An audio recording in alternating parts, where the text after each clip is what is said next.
So ayun mga guys, at nandito na po tayo. So may konting nangyari lang sa cellphone natin guys. Ayan, nakabili na lang naman tayo.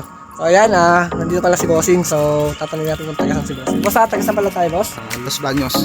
Los Baños, dito sa Laguna na, boss.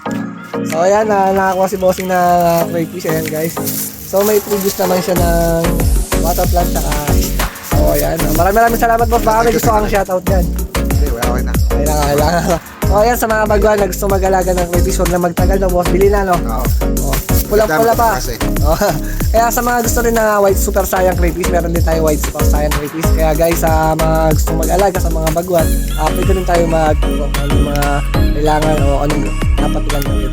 Kaya guys, sa mga gusto mag-alaga ulit, huwag na magpatumpik pa, huwag na magtagal. Bili na. So bye-bye, hanggang dito na lang. Magandang gabi. God bless to all.